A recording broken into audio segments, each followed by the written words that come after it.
స్తోత్రం స్తోత్రం స్తోత్రం స్తోత్రం స్తోత్రం.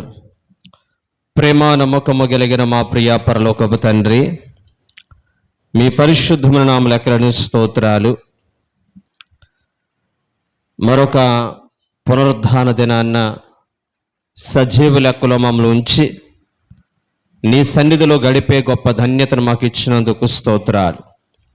ఇప్పుడు వాక్యాన్ని ధ్యానిస్తూ ఉండగా నా సొంత జ్ఞానం బంధించి మీ ఆత్మ జ్ఞానం ద్వారా వచ్చినటువంటి నీ ప్రజలతో, ఈ శబ్దయంత్రం ద్వారా వాక్యం వింటున్న వారితో మీరు స్పష్టంగా మాట్లాడి వినగల చెవిని, గ్రహించగల హృదయాన్ని మాకందరికీ దయచేయమని యేసు నామమున బట్టి అడుగుచున్నాం తండ్రి, ఆమేన్. Praise the lord. ఈరోజు ప్రత్యేకమైన రోజు. మార్చి 8వ తారీఖు మహిళా దినోత్సవం, ఉమెన్స్ డే, మహిళా దినోత్సవం. ఈ రోజున ప్రపంచంలో అన్ని రంగాలలో కూడా స్త్రీలు అనబడిన వాళ్ళు ప్రత్యేకమైన పాత్రను పోషిస్తూ ఉంటున్నారు.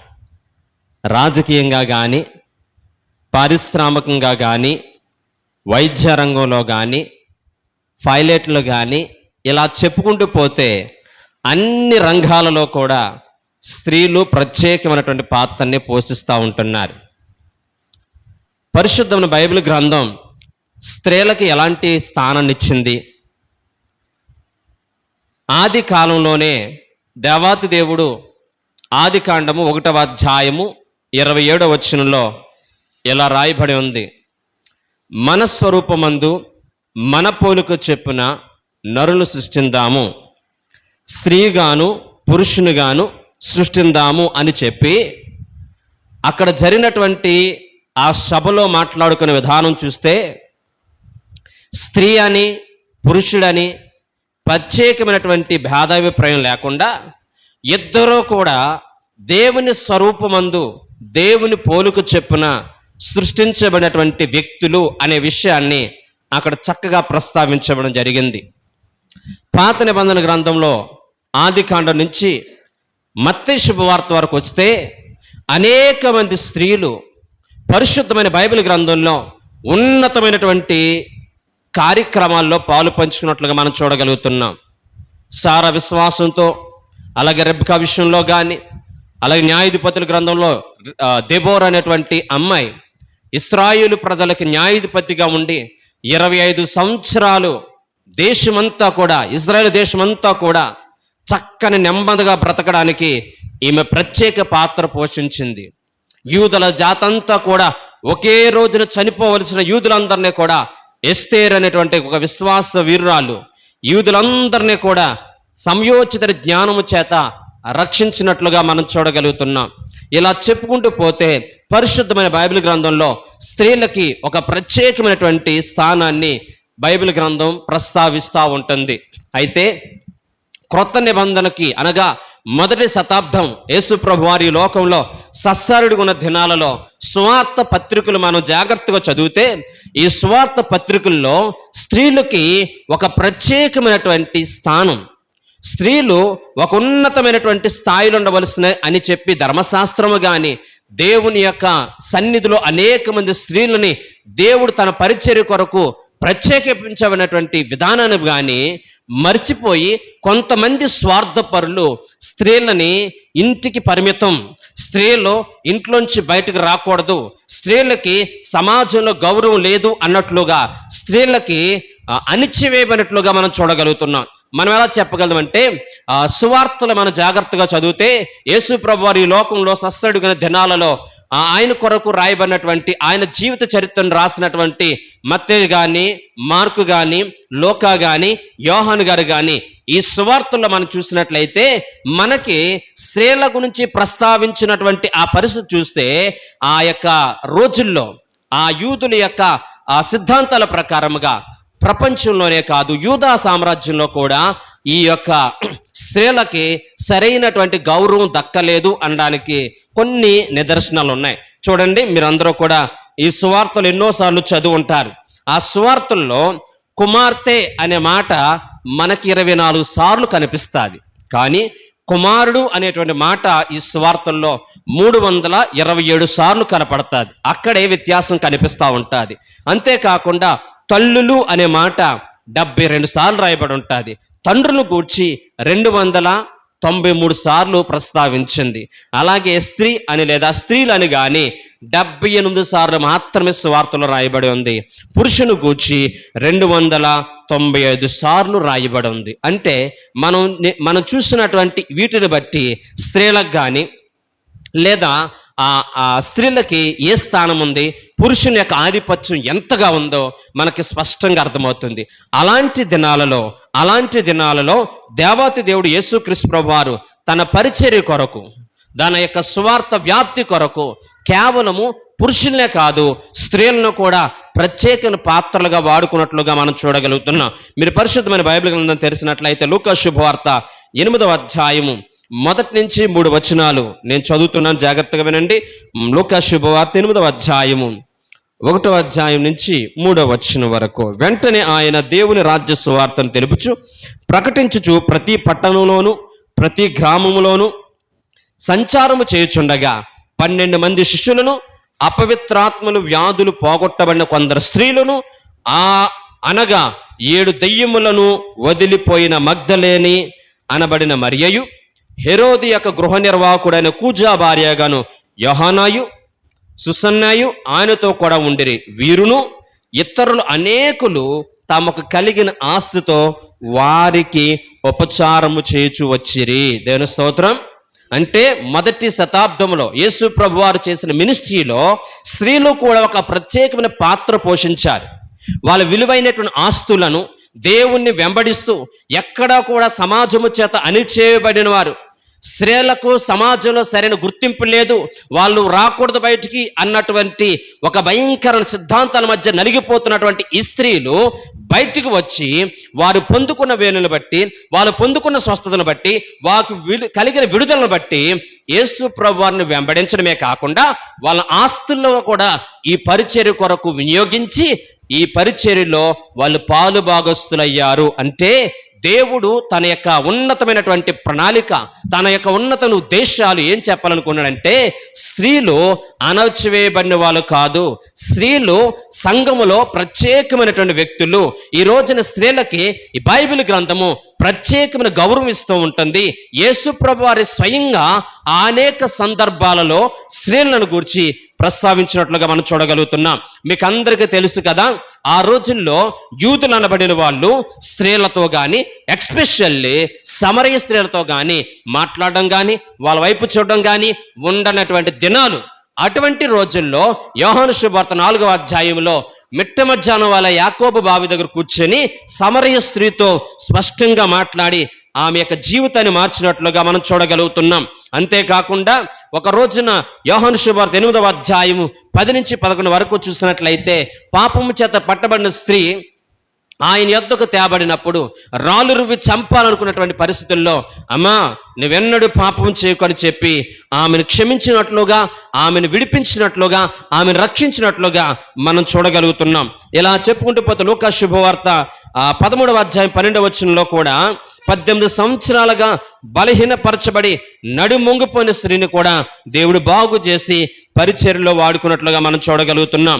నా ఈయన విధవరాళ్ళు గూర్చి కూడా యేసు ప్రభు వారు ఆ పాడిని ముట్టి ఆమెను వాదార్చి ఆమెని కోల్పోయినటువంటి కొడుకును తిరిగిచ్చినట్లుగా మనం చూడగలుగుతున్నాం. అంతేకాకుండా 12 సంవత్సరాలకు క్యాన్సర్తో బాధపడుతున్నటువంటి స్త్రీ యేసు ప్రభు వారి దగ్గరికి వచ్చి ఆయన వస్త్రపు చెంగు ముట్టగానే స్వస్థత పొందినప్పుడు నా ప్రభావం పోయినని చెప్పి ఆయన్ని గూర్చి, ఆయన అక్కడ ఉన్నటువంటి స్త్రీని గూర్చి ప్రత్యేకమైన సాక్ష్యం ఇచ్చి నీ విశ్వాసం నిన్ను స్వస్థపరిచింది, సమాధానంగా అన్నదని వెళ్ళు అని చెప్పిన సందర్భం కావచ్చు. ఇంకా మనం చూసుకున్నట్లయితే గనక యేసు ప్రభు వారు కానుకలు వేస్తున్నటువంటి ఆ సందర్భంలో అందరూ కూడా వాళ్ళు కలిగి ఉన్న వేస్తే ఒక పేద విధవరాలు 2 కాసులు వేసినప్పుడు ఆమెను గూర్చి ప్రస్తావించిన విధానాలు కానీ ఇవన్నీ కూడా మనం జాగ్రత్తగా ఆలోచిస్తే, వీటన్నిటిని గూర్చి జాగ్రత్తగా ఆలోచిస్తే మరొక చోట రాయబడి ఉంటుంది. లాజరు ఫ్యామిలీ అంటే యేసు ప్రభు వారికి చాలా ప్రత్యేకమైనటువంటి ఇష్టం. అందుకనే పత్రికల్లో ఈ యొక్క సువార్తలో స్పష్టంగా రాయబడి ఉంది, ఆయన ప్రేమించిన కుటుంబమైనటువంటి ఈ లాజరు కుటుంబం. ఆయన ప్రేమించిన కుటుంబం లాజరు, ఆ లాజరుతో పాటు ఉన్నటువంటి వాళ్ళ యొక్క సహోదరులు మార్తా, మరియా. యేసు ప్రభువు వారు చెప్పినటువంటి విలువైన మాటల్ని వింటూ ఆ కుటుంబాన్ని ప్రేమించారు కాబట్టి లాజరు చచ్చిపోయినప్పుడు యేసు ప్రభువు వారు ఏడ్చారు. అంటే ఈ విధంగా చెప్పుకుంటూ పోతే యేసు ప్రభువు వారు స్త్రీలకు ఒక ప్రత్యేకమైన గౌరవం ఇచ్చారు. ఆ దినాలలోనే అణచివేయబడినటువంటి స్త్రీలకి ఒక ప్రత్యేకమైన గౌరవం ఇవ్వడానికి అక్కడ స్త్రీలని సేవా పరిచర్యలో పాలిభాగస్తులు చేశారు. ఈ కడవర దినాలలో కూడా, ఈ యొక్క దుర్దినాలలో కూడా, దేవుని రాకడ సమయంలో కూడా కేవలం పురుషులు మాత్రమే దేవుని పనికి అర్హులు మాత్రమే అనుకోకూడదు. స్త్రీలు కూడా దేవుడు మీకు ఇచ్చిన తలంతులను ప్రభు పరిచర్య కొరకు వాడి ఘనమైనటువంటి పాత్రలుగా ప్రభు సేవలో మీకు దేవుడిచ్చిన తలంతుల ప్రకారము దేవుని సేవలో వాడబడాలనేదే దేవుని యొక్క ముఖ్య ఉద్దేశము అని రాయబడి ఉంది. దేవుని వాక్యం ప్రేమ బిడ్డారా, ఈ విధంగా యేసు ప్రభు వారు స్త్రీల కొరకు ప్రత్యేకమైనటువంటి పరిచర్య పాలుభాగస్తులు చేసి ఆయన కల్వరిలో ప్రాణం పెట్టి తిరిగి లేచిన తర్వాత మొట్టమొదటి సువార్త, మొట్టమొదటి పునరుద్ధానపు ఆ సువార్తని ప్రకటించే ధన్యత ఒక స్త్రీకి ఇచ్చినట్లుగా మనం చూడగలుగుతున్నాం. ఆమె పేరు మగ్దలేను మరియా.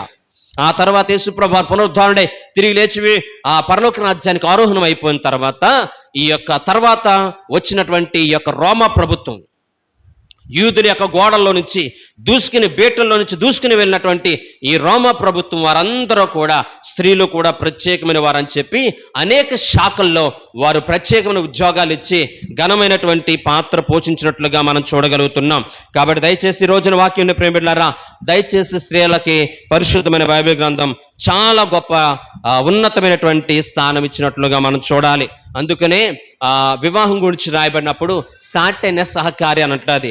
ఇది హెబ్రీ భాషలో మనం చూసినట్లయితే ఎజర్ కెనెగ్గే అనే మాటకు వస్తుంది. అంటే పక్కనే ఉండి పడిపోకుండా జాగ్రత్తగా కాపాడేటువంటి ఆ యొక్క బాధ్యత కలిగిన స్త్రీ అని అర్థం. సాటైన సహకారి అంటే పడిపోకుండా జాగ్రత్తగా కాపాడేటువంటి సహకారి అనేటువంటి, పక్కనే ఉండేటువంటి సహకారి అని అర్థం. ఈ రోజున స్త్రీలు ఒక భార్యగా మనం చూసినట్లయితే భర్తకు తోడుగా ఉంటుంది, పిల్లలకి ఆసరాగా ఉంటుంది, స్నేహితులకు సహకారిగా ఉంటుంది, దేవుని ప్రతిరూపాన్ని వీక్షించాలని ఎదురు చూసే లోకానికి ఒక శక్తివంతమైన సాక్షి. ఈ రోజున తల్లి బిడ్డను ఏ విధంగా ప్రేమిస్తాదో యేసు ప్రభు దేవాతి దేవుడు కూడా ఎలా అంటాడు కదండి, తల్లి తన బిడ్డను మరిచినా నేను నిన్ను మరువను అంటాడంటే అర్థం ఏంటంటే దేవుని యొక్క ప్రేమని దేంతో పోలుస్తున్నాడంటే ఒక తల్లి యొక్క ప్రేమతో పోలుస్తున్నాడు. కొన్ని సందర్భాల్లో కన్న తల్లి తన బిడ్డల మీద ప్రేమను కోల్పోతుందేమో కానీ నేను నిన్ను మరువనని చెప్పి అక్కడ తల్లి ప్రేమతో తన ప్రేమని పోల్చుకోవడానికి ప్రధాన కారణము ఈ ప్రపంచంలో తల్లి దేవుని ప్రేమకి ప్రతిబింబము అని అర్థం. ఈ రోజున బిడ్డల్ని తల్లి ఏ విధంగా ప్రేమిస్తుందో దేవాతి దేవుడు కూడా నిన్ను నన్ను కూడా ఆ విధంగా ప్రేమిస్తున్నాడని చెప్పడానికి దేవుని వాక్యం చెప్పగానే చెప్తూ ఉంటుంది. ఈ రోజున స్త్రీ చాలా మంది అనుకుంటా ఉంటారు, నా చెప్పు చేతుల్లో పడాలి, నా చెప్పు కింద రాయిలా నువ్వు పడి ఉండాలి అని అంటూ ఉంటారు. కానీ అది వాస్తవం కాదు, అది వాక్యానుసారము కాదు. ఈ రోజున స్త్రీని గూర్చి రాయబడిన మాట, స్త్రీ లేకపోతే ఈ ప్రపంచం లేదు, స్త్రీ లేకపోతే ప్రపంచ మనుగడ లేదు అనే విషయాన్ని గమనించాలి. ఈ రోజున కుటుంబాల్లో ప్రేమలు కొదువైపోతున్నాయి. ఈ కుటుంబాల్లో ఒకరినొకరు అర్థం చేసుకునే పరిస్థితి, ప్రేమించలేని పరిస్థితి ప్రధాన కారణము ఆ స్త్రీని అర్థం చేసుకునే మనసు ప్రతి ఒక్కరూ కలిగి ఉండాలి. ఫస్ట్గా మనం చూసినట్లయితే ఈమె ఇంట్లో హోమ్ మినిస్టర్, ఎన్ని పాత్రలు పోస్తుందో చూడండి. హోమ్ మినిస్టర్ అంటే గృహ నిర్వాహకురాలు. భర్తకు సంపాదించి ఇంట్లో పడేయడమే తెలుసు తప్ప ఇంటిని చక్కదిద్దే బాధ్యత హోమ్ మినిస్ట్రీగా ఈమె బాధ్యతలు పోషిస్తుంది. రెండోది పని మనిషిగా ఏం చేస్తుందండి, పని మనిషిగా ఇల్లంతా తుడిచి బాత్రూమ్లకి అడిగి అంటూ తోమి ఎంత చక్కని పరిచర్య చేస్తూ ఉంటుంది. మూడోదిగా పెద్దల పోషకురాలుగా, ఇంట్లో పెద్దోళ్ళు ఉంటే, అత్తమావులు ఉంటే, తల్లిదండ్రులు ఉంటే వాళ్ళకి ఏ టైంకి ఏమి ఇవ్వాలో, ఏ విధంగా ప్రేమించాలో, వాళ్ళకి ఏ మెడిసిన్ ఇవ్వాలో ఈ జాగ్రత్తలు తీసుకునేటువంటి వ్యక్తి. పిల్లల యొక్క సంరక్షణ, భర్త ఇంట్లో ఎక్కువగా సమయాన్ని కేటాయించి డ్యూటీకి వెళ్ళిపోతాడు కాబట్టి భార్య ఇంట్లో పిల్లల విషయంలో గొప్ప సంరక్షణ కలిగి ఉంటుంది అని చెప్పవచ్చు. అంతేకాక ఇంట్లో బట్టలన్నీ కూడా ఉతికేటువంటి ఒక చక్కని మనిషిగా మనం చూడవచ్చు. అంతేకాకుండా కొంచెం ఖాళీ దొరికినప్పుడు ఆ ఇంట్లో ఉన్నటువంటి ఆ పూల తోటలకు వెళ్ళి ఆ పూల తోటలో ఉన్నటువంటి ఆ యొక్క వేస్ట్ అంటే కలుపు మొక్కలన్నీ కూడా తీసేసి మంచి ఎరువేసి ఆ పూల మొక్కలు నీళ్లు పెట్టి చక్కని జాగ్రత్తలు తీసుకున్నట్లుగా మనం చూడగలుగుతూ ఉంటాం. ఒకటి కాదు, రెండు కాదు, అనేక పాత్రలు పోషిస్తూ ఉంటుంది, అనేక పాత్రలు పోషిస్తా. అందుకనే అమెరికా దేశంలో సిఎన్ఐ మనీ డాట్ అనేటువంటి సిఎన్ఎం మనీ డాట్ అనే ఒక సంస్థ స్త్రీల గురించి ఒక ప్రత్యేకమైనటువంటి విషయాన్ని అక్కడ చెప్తుంది. ఏంటంటే సిఎన్ఎం మనీ డాట్ www.com అనేటువంటి దాంట్లో ఒక సంస్థ సర్వే చేస్తుంది. ఒక స్త్రీకి, ఇంట్లో పనిచేసే స్త్రీ, ఇన్ని బాధ్యతలు పోషించే స్త్రీకి మనం ఒకవేళ శాలరీ ఇవ్వచ్చు వస్తే కనుక సంవత్సరానికి ఎంత శాలరీ ఇవ్వచ్చు అని చెప్పి వీళ్ళందరూ కూడా జాగ్రత్తగా లెక్కలు వేస్తే, ఒక స్త్రీ తను చేసినటువంటి పనులన్నిట్లు కూడా లెక్క కడితే సంవత్సరానికి ఆమెకి ఇచ్చే ఖర్చు 67,06,50,000 రూపాయలు అంటండి. ఎన్ని లక్షలు? 67,06,50,000 రూపాయలు కాస్ట్ అంటండి. మరి ఇది ఎప్పుడు ఐ థింక్ 2016 ఆ టైంలోనేమో. మరి ఇప్పుడు కాస్టులు పెరిగినాయి కదా, జీతాలు పెరిగినాయి కదా, ఇప్పుడు ఎంత ఉంటుందో మనం ఒకసారి ఆలోచించుకోండి.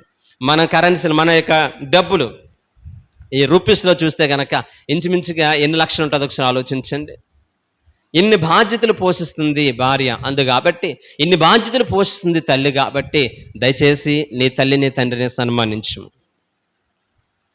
నీ భార్యను ప్రేమించు అని చెప్పి బైబిల్ గ్రంథం స్పష్టంగా చెప్పడానికి ప్రధాన కారణము స్త్రీ ఇన్ని శ్రేష్టమైనటువంటి పాత్రలు పోషిస్తుంది అని మనమందరము కూడా గమనించాలి. దయచేసి గమనించండి, అమెరికా దేశంలో ఒక చక్కని స్త్రీ చాలా రంగాలలో ఉన్నతమైనటువంటి స్థానాన్ని కలిగి ఉన్నటువంటి స్త్రీలు, ముఖ్యంగా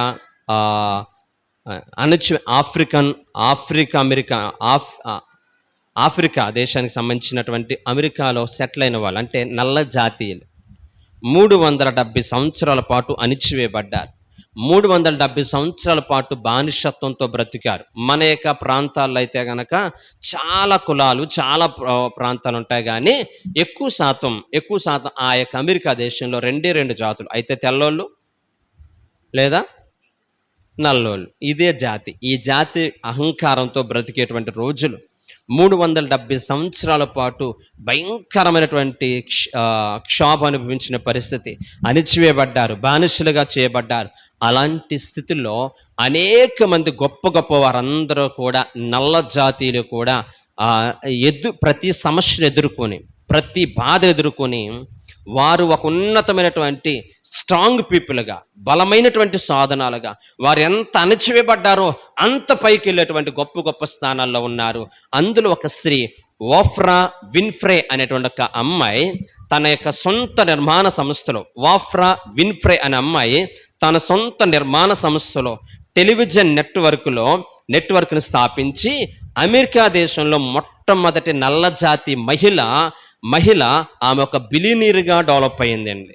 అంటే ఎన్ని ఆటంకాల మధ్య, ఎన్ని ప్రతికూలల మధ్య, ఎన్ని భయంకర అణిచివేతల మధ్య జాగ్రత్తగా ఆమె ఛాలెంజ్గా తీసుకుని కృంగిపోకుండా, నా రాతింతే, నా జీవితం ఇంతే, నా బ్రతుకింతే, నేను నల్లగా పుట్టడం అనేదే నా యొక్క శాపం అని చెప్పి ఆమె బ్రతకకుండా, ఆమె ఎదుర్కొన్నటువంటి ప్రతి సమస్యని ఏ విధముగా ఆమె ఆ విధముగా మార్చబడింది, అణిచివేయబడినటువంటి ఆ యొక్క అణిచివేతలో నుంచి ఏ విధంగా పైపైకి లేస్తూ వచ్చి ఆమె అమెరికా దేశంలోనే మొట్టమొదటి నల్ల జాతీయ బిలినీరుగా ఆమె అవతరించడానికి, అభివృద్ధి చెందడానికి, శాసించడానికి ప్రధాన కారణము అద్భుతమైనటువంటి నిరీక్షణ.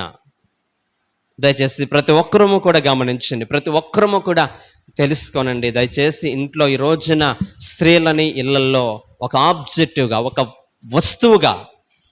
ఒక వస్తువుగా చూసే ప్రయత్నం చేయొద్దు.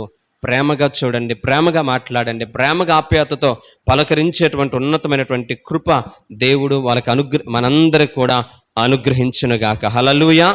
ఎందుకనంటే చూడండి, మన యొక్క భారతదేశంలో జరిగినటువంటి ఒక విషయాన్ని మీకు చెప్పి నేను ముందుకు వెళ్ళే ప్రయత్నం చేస్తాను.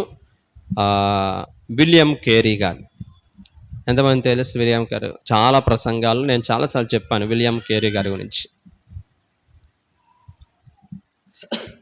ఇంగ్లాండ్ దేశం నుంచి భారతదేశానికి వచ్చి స్వార్థ ప్రకటించాలనేటువంటి ఒక తాపత్రయంతో ఆయన అనేక భాషలు నేర్చుకుని బైబిల్ గ్రంథాన్ని అనేక భాషలకు తర్జుమా చేసిన గొప్ప వ్యక్తి, సంస్కరణకర్త.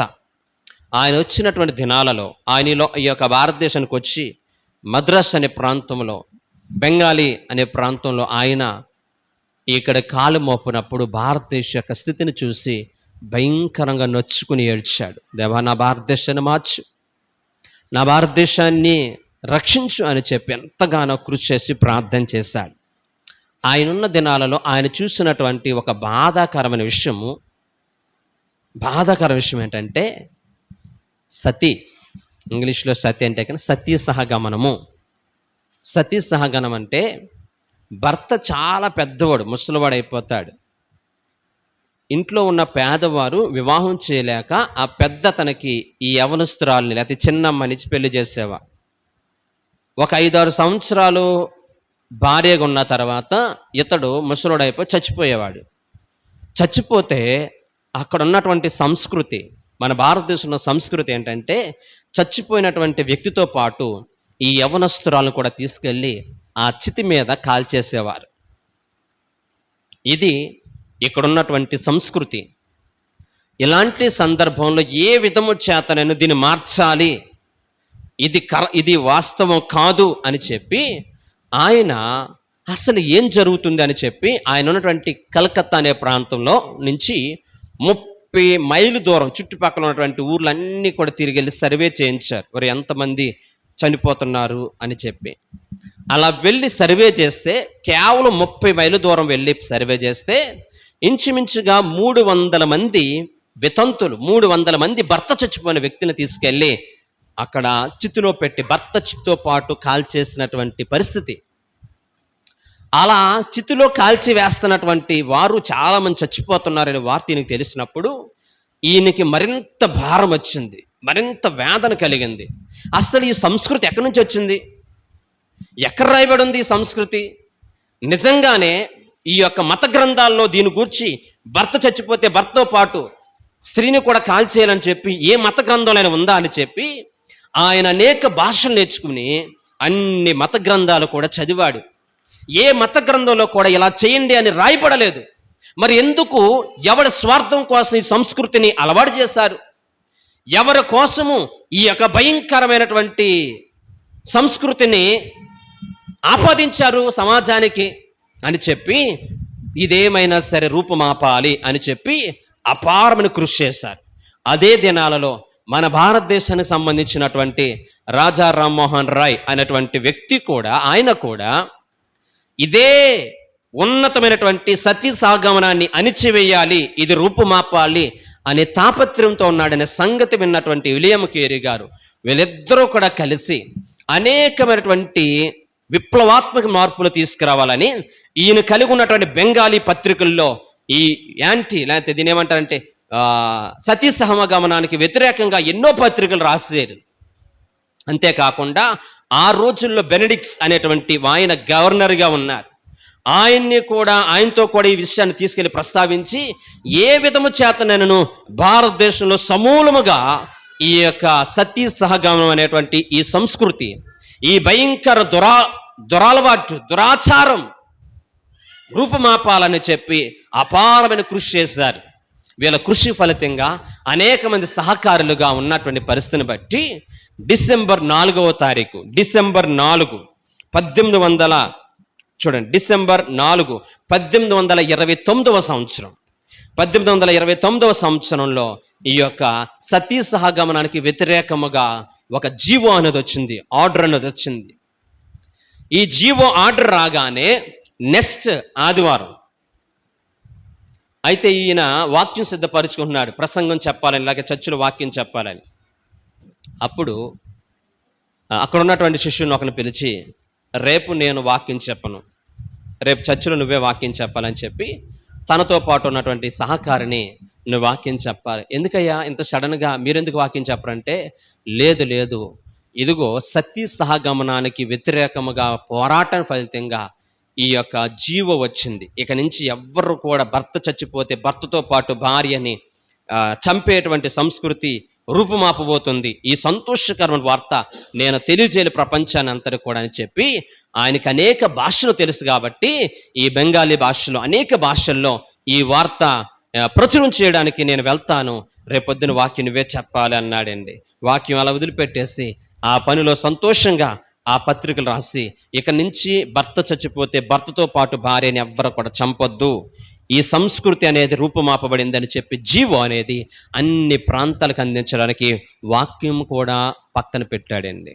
వాక్యం చెప్పడం కూడా ఈ రోజున చాలామంది పిచ్చి భక్తులు, చాలామంది పిచ్చి ఆచారమైన భక్తులు ఈ రకంగా మానవ సేవే మాధవ సేవ. ఈ రోజున విలియం కేరీ గారు గుండె లోతులండా కూడా దేవుని ప్రేమ కలిగిన ఆయన సమాజమును మార్పు కొరకు, సమాజం మార్పు, బాల్య వితంతులు కానీ ఇంకా అణిచివేని వర్గాల పట్ల ఆయన చేసినటువంటి సంస్కరణలు కానీ ఒకటా రెండా ఎక్కడో విదేశాల్లో నుంచి వచ్చిన వ్యక్తికి అంత భారము బాధ్యత ఉంది.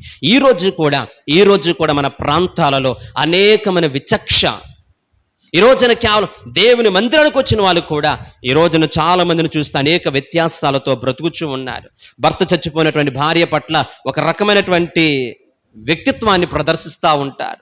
ఇంకా ఎవరో పెట్టిన ఆచారాలు, ఎవరో పెట్టినటువంటి ఆ యొక్క దురాచారాల్ని ఇంకా పాటించి వాళ్ళ ముఖం చూడకూడదు, వాళ్ళతో మాట్లాడకూడదు, వాళ్ళు 2-3 నెలలు ఇళ్లలోనే ఉండాలి. ఎక్కడి నుంచి వచ్చింది సంస్కృతి? ఎక్కడ రాయబడింది సంస్కృతి? తప్పు. దేవుని వాక్యం ఏం చెప్తుంది తెలుసా? నిన్ను నన్ను కూడా దేవుడు సమానంగా సృష్టించాడు. దేవుడు స్త్రీని ఎక్కడి నుంచి తీసుకొచ్చాడు? ఈ పక్కటెముకలను తీసుకొచ్చాడు. కాళ్ళలోని తీసుకురాలే, తలలోని తీసుకురాలేదు, పక్కటెముకలను తీసుకొచ్చాడంటే ఈక్వల్, అన్ని విషయాల్లో కూడా సమానము అనే భావన కలిగి ఉండండి, అనే భావనతో బ్రతుకుండండి. దయచేసి బయట ఎలాగుందో నాకు తెలియదు కానీ కనీసం దేవుని నమ్ముకున్నటువంటి వ్యక్తులు కూడా ఇలాంటి దురాచారాలతో మనం బ్రతికి మనం ఇతరులను గాయపరిచేవారుగా, బాధపరిచేవారుగా ఉండొద్దండి. దయచేసి భర్త చచ్చిపోయి ఒక బాధతో వాళ్ళు కృంగిపోతూ ఉంటుంటే, ఆ రోజున చాలామంది భర్త చచ్చిపోతే భర్తతో పాటు చితి మీద చంపేసేవారని, కానీ ఇప్పుడు చితి మీద కాకుండా మాటలతో చంపేస్తారు. ఎదురు రాకూడదు, ముఖం చూడకూడదు, ఇంట్లో నుంచి రాకూడదు. ఎంత దారుణమైనటువంటి ప్రవర్తన, ఎంత దారుణమైనటువంటి విచక్షణ చూపిస్తూ ఉంటున్నారు. దయచేసి ఇది వాక్యానుసారము కాదనే విషయాన్ని గమనించండి. ఇది వాక్యానికి విరుద్ధమనే సంగతిని గమనించండి. దేవుడు దీన్ని మెచ్చేటువంటి ప్రక్రియ కాదని గుర్తుపెట్టాలని ప్రభు పేడ తెలియజేస్తూ ఉంటున్నాను. దేవునికి స్తోత్రం, హల్లెలూయా. రైట్, ఇంకా మనం చూసినట్లయితే క్రొత్త నిబంధన గ్రంథములో ఏ విధముగా దేవుని యొక్క సువార్తల్లో పాలుభాగస్తులైనటువంటి స్త్రీల గురించి త్వరగా నేను చెప్పి మీకు తెలిసిన విషయాలే నేను తొందరగా ముగిస్తాను. లోకా శుభవార్త 2వ అధ్యాయము 36 నుంచి 38 వరకు. లోకా శుభవార్త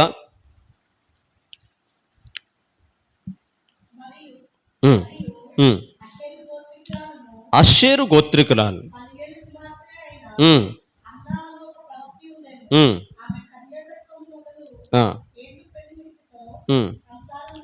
ఏడేండ్లు పెనుములతో సంసారము చేసి బహుకాలము గడిచినదే. 84 సంవత్సరాలు విధవరాలయుండి దేవాలయం విడవక ఉపవాస ప్రార్థనలతో దేవునికి స్తోత్ర, హల్లెలూయా. హన్నా నిజం చెప్పాలంటే పాత నిబంధన గ్రంథంలో ఒక ప్రవక్తని చెప్పుకోవచ్చు. హన్నాని పరిశుద్ధమైన బైబిల్ గ్రంథం ఆమెకి ఇస్తున్నటువంటి స్థానం.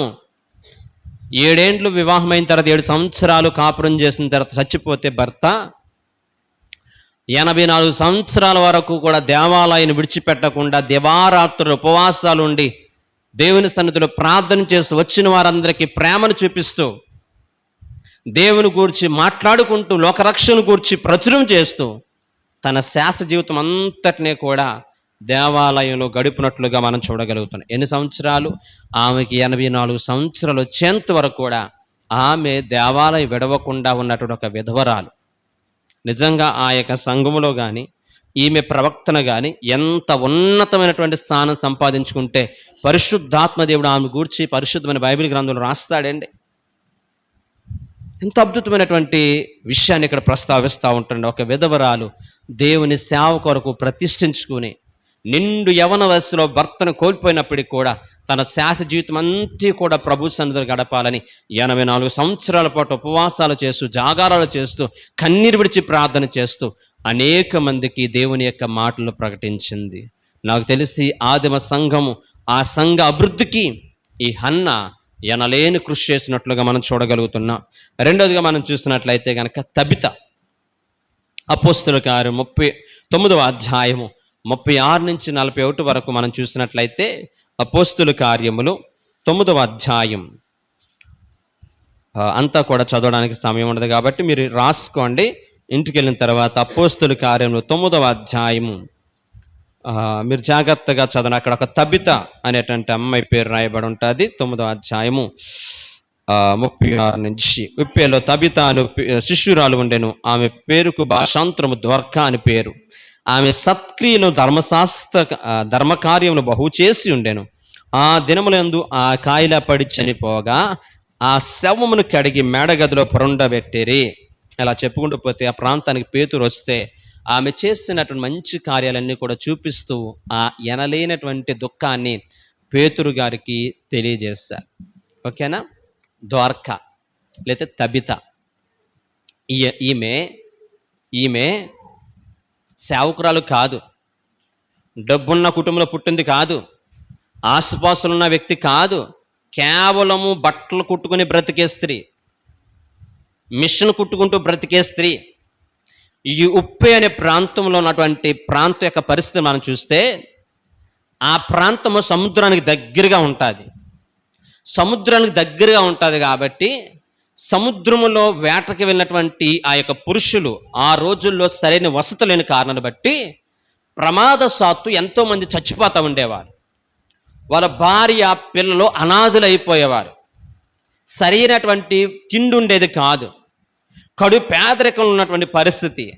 అలాంటి పరిస్థితుల్లో దేవుని ప్రేమ కలిగినటువంటి ఈ యొక్క ద్వారకా ఈ సమాజానికి నేను ఏదోటి చేయాలి అని చెప్పి ఆమె అనేక సత్క్రియలు, అంటే మంచి పనులు ఆమె పొందుకున్నదాన్ని, ఆమె కలిగి ఉన్నటువంటి అన్నంలోకి ఒక ముద్ద అన్నం పెట్టేదేమో, ఆమె దగ్గరికి ఎవరైనా బట్టలు కుట్టించుకోవడం వస్తే ఫ్రీగా బట్టలు కుట్టి పెట్టేదంటండి. సత్క్రియలు అంటే మంచి పనులు, ఎవరికైనా హెల్త్ బాగోకపోతే తీసుకువెళ్ళి ఆమె సహకారం చేసేది. ఈ విధంగా సత్క్రియలు చేసి చచ్చిపోయింది. ఆమె చచ్చిపోతే ఊరంతా కూడా వచ్చి ఆమె కుట్టుపెట్టినటువంటి బట్టలన్నీ కూడా తీసుకొచ్చి పేతురు దగ్గరికి వచ్చి, అయ్యా పేతురు, ఆమె చేసినటువంటి సత్క్రియలన్నిటిని బట్టి ఆమెను గూర్చి గుండెలు బాదుకుని ఏడుస్తున్నారంటే, అది చూసిన పేతురు గారికి మనస్సు మారిపోయి, మనసు తరుక్కుపోయి ఆమె దగ్గరికి వెళ్ళి, చూడండి, పేతురు అందరు వెలుపలికి పంపివేసి మోకాల్లోని ప్రార్థన చేసి శవమును వైపు తిరిగి తబిత లెమ్మనగా ఆమె కన్నులు తెరిచి పేతురును చూసి లేచి కూర్చుండెను. అతడు ఆమెకు చెయ్యిచ్చి లేవనెత్తి పరిశుద్ధుల విధవరాండ్లను పిలిచి, చూడండి ఎంత అద్భుతమైన, పరిశుద్ధుల విధవరాండ్లను పిలిచి ఆమెను సజీవురాలుగా వారికి అప్పగించాను. ఇది ఇప్పి అంతంతర తెలుసుకున్నప్పుడు అనేకులు ప్రభునందు విశ్వసించిరి. పేతురుప్పేలో సీమోను ఒక చర్మకాను యొద్ద బహుదినములు నివసించాను. అక్కడున్న అనేక మంది విధవరాలు, అంటే ఈ రోజున అనేక మంది విధవరాళ్ళు ఆమె బ్రతికినటువంటి పరిస్థితిని చూసి నిజముగా ఎనలేని పరిశుద్ధులైనటువంటి విధవరాలకి ఆమెను అప్పగించాను. అంటే నిజంగా ఆమె ఒక దిక్చూచిగా ఉంది. అక్కడ ఉన్నటువంటి అనేక మంది విధవరాళ్ళకి, సమాజం వెలివేసిన విధవరాళ్ళకి, సమాజం పట్టించుకునే విధవరాళ్ళకి ఈ యొక్క ద్వారకా, ఈ తబిత వారందరూ కూడా ఒక వెలుగుగా ఉంది. వాళ్ళందరూ కూడా ఒక చక్కని మార్గదర్శిగా ఉంది ప్రభు యొక్క ప్రేమను ప్రకటించి. నీకు నాకు కూడా మాటలు చెప్పమంటే ఎన్నైనా మాటలు చెప్తాం, ఎన్నైనా మాటలు చెప్తాం. నేను మంచి ప్రార్థనా పరురాలు, నేను మంచి ప్రార్థనా పరుణ్ణి, నేను గొప్ప సేవ చేస్తున్నాను అని చెప్పుకోవడం కాదు. నీ పరిశుద్ధమైన క్రియలు, నీవు జీవితంలో బ్రతికి చేసినటువంటి మంచి పనులు బట్టి రేపొద్దున మనం కళ్ళు మూసిన తర్వాత నన్ను గూర్చి అనేకులు చెప్పుకుని ఏడ్చేటట్లుగా ఉండాలి తప్ప, పిల్లికి భిక్షం పెట్టలేని వ్యక్తిగా ఆడికి సంపాదించుకుని చచ్చిపోవడం అన్నట్లుగా ఎందుకండి ఆస్తిపాస్తులు సంపాదించుకొని. వెదజల్లి అభివృద్ధి పొందిన వారు కలరు. దయచేసి దేవుని వాక్యం ప్రేమ బిడ్డలారా, దయచేసి ఈ రోజున తబిత ఈ రోజున మనకు రోల్ మోడల్. ఈ రోజున తబిత దొరక మనందరూ కూడా ఒక చక్కని మార్గదర్శి. మదర్ తెరీసా మనకు ఒక మార్గదర్శి. ఇంకా చెప్పుకుంటూ పోతే అనేక మంది ఈరోజు నీకు నాకు మాదిరి ఉంచిపోయారు. మనం ఎలా ఉంటున్నాం, సమాజాన్ని ఎలా చూస్తున్నాం, సమాజం పట్ల ఎలా వ్యవహరిస్తున్నాం, ఒకసారి మనం ఆలోచించుకుందాం. మూడో వ్యక్తిని గురించి మనం చూద్దాం. లుదియాను గూర్చి అపోస్తులు కానీ 16వ అధ్యాయం 14వ వచనం. లుదియా అపోస్తులు బోధ యందు లక్ష్యం ఉంచి ఆమె హృదయం తెరుచుకుంది. ఎవరేమే? ద సక్సెస్ఫుల్ బిజినెస్ ఉమెన్ అని రాయబడి ఉందండి. ఎవరంటే ఆమె అద్భుతమైనటువంటి వ్యాపారస్తురాలు. ఊదారంగు పొడి అమ్మేది. ఊదారంగు పొడి అంటే ఆ రోజుల్లో చాలా అద్భుతమైన కాస్ట్. అలాంటి ఈమె దేవుని మాటలు యందు విశ్వాసం ఉంచిందంటే అండి. లుదియా హృదయం ఏమైందంటే అండి, తెరవబడింది. దయచేసి రోజున చాలామంది చెప్పే మాట ఏంటండి, ఆమె ఎందుకురా ప్రార్థనగా రావట్లేదు అంటే ఏం చెప్తారు? బిజీ, అస్సలే ఖాళీ ఉండలేదు, అస్సలు దేవుని మాటలు వినడానికి టైం ఉండలేదు, అసలు వద్దామని ఎంతో ఆశ ఉంది కానీ రాబుద్ది అవ్వట్లేదు. దయచేసి వద్దొద్దు ఈ మాటలు. ఈ యొక్క లిడియా అంటే లూదియా తన జీవితంలో హృదయం తెరవబడింది. ఆమె ఒక మంచి ఉన్నత వ్యాపారస్తురాలు. వ్యాపారంలో బిజీ ఉన్నప్పుడు కూడా ఎంత డబ్బు సంపాదిస్తున్నా దేవుని మాటలందు లక్ష్యం ఉంచిందంటే ఈమె నీకు నాకు ఒక రోల్ మోడల్. ఎంత బిజీ ఉన్నా కానీ దేవుని మాటలందు లక్ష్యం ఉంచినట్లయితే నీకంటూ దేవుడు ఒక ప్రత్యేకమైన స్థానాన్ని ఇస్తూ ఉంటాడు. తర్వాత మనం చూస్తున్నట్లయితే గనక నుంపాకును అంటే గనక తన యొక్క కుటుంబాన్ని, తన యొక్క ఇల్లుని దేవుని పరిచర్య కొరకు ఇచ్చినట్లుగా మొదటి కొలస్సీలు రాసిన పత్రిక 4వ అధ్యాయం 15వ వచనం. ప్రిస్కిల్లా ఈమె ఒక మంచి టీచర్, ఒక మంచి మార్గదర్శి. ఎవరికంటే అపోలాకే. అపోస్తులు కానీ 18వ అధ్యాయము 26వ వచనం. అపోల్లాకే చక్కని టీచర్ కానీ దేవుని యొక్క మాటలు, పౌలు గారి దగ్గర నేర్చుకున్న మాటలు చెప్పగలే సామర్థ్యం, సూచనలు. అప్పుడే సేవకు వచ్చిన అపోల్లాకి సూచన చెప్పేటువంటి ఉన్నతమైనటువంటి ఆ యొక్క జ్ఞానం. అంతేకాకుండా వాళ్ళకున్నటువంటి 2 ఇల్లులు కూడా దేవుని పరిచర్యకి ఇచ్చారండి. మీరు రెఫరెన్స్లు రాసుకోండి. మొదటి కొరింథీయులకు రాసిన పత్రిక 16వ అధ్యాయం 19వ వచనం కావచ్చు, రోమీయులకు రాసిన పత్రిక 16వ అధ్యాయం 5వ వచనం కావచ్చు. ఈ 2 పత్రికలు అపోస్తలుడైన పౌలు గారు ప్రస్తావిస్తూ ఎవరింటికాడ కూడుకున్నారని రాస్తున్నాడంటే అకుల్లా ప్రిస్కిల్లా ఇంటి దగ్గర అంటాడండి. అంటే ప్రిస్కిల్లాకి కానీ తన భర్త అయినటువంటి అకుల్లాకి కానీ వాళ్ళకు ఉన్నటువంటి తపన ఏంటో తెలుసా? నా ఇల్లు దేవుని ఆలయంగా మారాలి, నా ఇంటి ద్వారా పరిచర్య జరగాలి. 2 ఇల్లులు కూడా దేవుని కృపా పరిచర్యకి ఇచ్చేసి అద్భుతమైనటువంటి పాత్ర పోషించినట్లుగా మనం చూడగలుగుతున్నాం. ఇలాంటి గొప్ప వారందరూ కూడా దేవుని పరిచర్య కొరకు, దేవుని పరిచర్యలో పాలుభాగస్తులై అద్భుతమైనటువంటి పాత్ర పోషించారు. కాబట్టే ఈ రోజున పరిశుద్ధమైన బైబిల్ గ్రంథంలో స్త్రీలకంటూ ఒక ప్రత్యేక స్థానం ఉంది. పాత నిబంధన గ్రంథంలో కూడా నేను ఆల్రెడీ చెప్పాను, ఎస్తేరుకి ధైర్యం ఉంది, మంచి నాయకత్వ లక్షణాలు ఉన్నాయి, ప్రభు కోసం ఎదురు చూసి యూదులందరినీ కూడా రక్షించగలిగింది.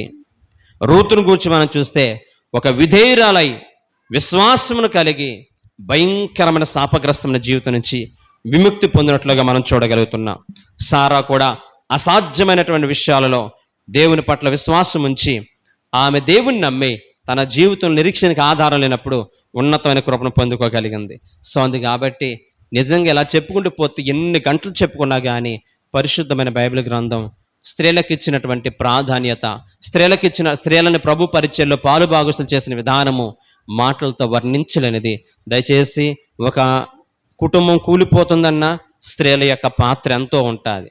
ఒక సంఘం కూలిపోతుందన్నా స్త్రీల యొక్క పాత్ర ఎంతో ఉంటుంది. ఒక సంఘం బాగుపడుతుందన్నా, ఒక కుటుంబం బాగుపడుతుందన్నా దాని వెనకాల స్త్రీల యొక్క పాత్ర ఎంతో ఉంటుంది. కనుక స్త్రీలనబడిన మనం అందరము కూడా, ఎందుకంటే దేవాతి దేవుడు కూడా సంఘాన్ని స్త్రీతో పోలుస్తున్నాడు. అంత ప్రాధాన్యత అనేది స్త్రీకి ఉంది. కాబట్టి దయచేసి మనం అందరము కూడా ఈ ఉమెన్స్ డే సందర్భముగా దేవుని కొరకు నేను చెప్పిన భక్తుల వలె మనమందరము కూడా సమర్పించుకుని ప్రభు యొక్క కృపను పొందుకుందాం. అటువంటి కృపా పరిశుద్ధాత్మ దేవుడు మనందరికి అనుగ్రహించునుగాక. ఆమేన్. ప్రార్థన చేసుకుందరు కూడా తలలు వంచండి. ప్రార్థన చేసుకుందాం. మమ్మల్ని మిక్కిలిగా ప్రేమించిన మా ప్రియ పరలోకపు తండ్రి, ఈ విమెన్స్ డే సందర్భముగా పరిశుద్ధమైన బైబిల్ గ్రంథంలో ఉన్నటువంటి అనేక మంది స్త్రీలను మా ముందుంచాం. వాళ్ళు చేసినటువంటి త్యాగాలు, వాళ్ళు చేసినటువంటి ఉన్నతమైన కార్యాలు మా కళ్ళ కట్టినట్లుగా మాకు తెలియజేస్తాం. ఆధునిక ప్రపంచంలో, ఆధునిక దినాలలో ఉన్న మేము ఎలా నీ కొరకు ప్రయాసపడుతున్నామో ఒక్కసారి జ్ఞాపకం చేసుకుని మా జీవితాలను మార్చుకుని నీకు ఉపయోగపడే పాత్రలుగా మేమందరం బ్రతికే గొప్ప ధన్యత మాకందరికీ దయచేయం. విన్న వాక్యం అందరి హృదయాలు నీరు కట్టి ఫలింపచేయమని యేసు నామమున అడుగుచున్నాం తండ్రి.